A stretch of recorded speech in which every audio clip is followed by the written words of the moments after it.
नमस्कार पालको. आरटीई प्रवेश प्रक्रिया 2024-25 ला जणू काही ग्रहणच लागलेला आहे. एका संकटाला सामोरे जाऊन त्यावर मात करतोय तोच दुसरं संकट समोर येऊन थांबतंय. आपण पाहतोय की सरकारने जे काही बदल केला होता कायद्यामुळे त्यामध्ये सरकारी शाळाच फक्त निवडता येत होत्या, खाजगी शाळा निवडता येत नव्हत्या.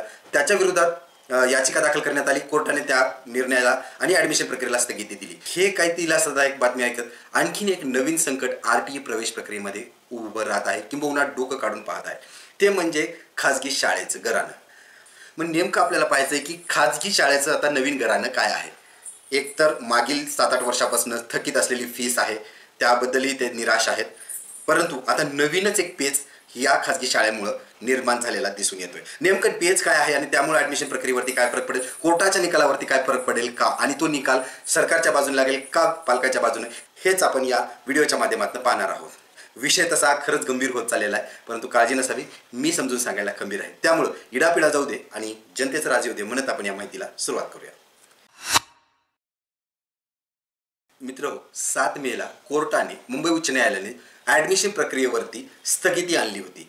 त्यांनी सांगितलं होतं की जो काही नियम सरकारनं केलेला आहे नवीन बदल, त्यावरती आक्षेप घेऊन पालकांनी जी काही याचिका दाखल केली होती त्याच्या विरोधात कोर्टाने ॲडमिशन प्रोसेसला स्थगिती दिली.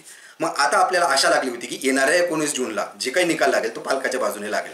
परंतु एक नवीनच संकट समोर आलेलं आहे, ते म्हणजे खाजगी शाळेचं. आता या खाजगी शाळेचं घराणं काय आहे आपण पाहतो. या ज्या खाजगी शाळा आहेत त्यांचं अकॅडमिक इयर हे सुरुवात होते एप्रिलमध्ये 1 महिन्यासाठी नवीन वर्गासाठी क्लासेस भरवले जातात आणि ॲडमिशन्स प्रोसेस ही एप्रिलच्या एंडपर्यंत कंप्लीट होते. आणि जसं ही आरटीईचा नवीन नियम लागला त्यामुळं पालकांना या शाळा निवडता येत नसल्यामुळं त्या जे काही 25% कोट्यातल्या जागा शिल्लक होत्या त्याही जागा आता खाजगी शाळेने ॲडमिशन्स देऊन पूर्ण करून घेतलेल्या आहेत.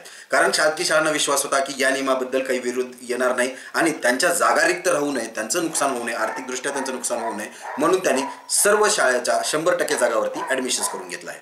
आता कोर्टासमोर हे आव्हान आहे की सरकार जे काही पक्ष मांडतंय की शैक्षणिक धोरण, राष्ट्रीय शैक्षणिक धोरण 2020 मध्ये स्थानिक भाषेला किंवा स्थानिक शाळेला, स्वराज्य संस्थेला बळ द्यायचं आहे. त्यामुळं काय, ते जी काही शाळा असणार आहेत, सरकारी शाळा आहेत, त्यामध्ये पायाभूत सुविधा निर्माण करण्यासाठी भरमसाठ खर्च हा केला जातोय. त्यामुळं पालकांनी सुद्धा आता या शाळेत प्रवेश घ्यावा किंवा जिमवना त्याला प्रोत्साहन देण्यासाठीच हा बदल केला होता. दुसऱ्या बाजूला जी काही थकीत फीस बाकी आहे 2400 कोटी, याचंही बर्डन सरकारवरती आहे.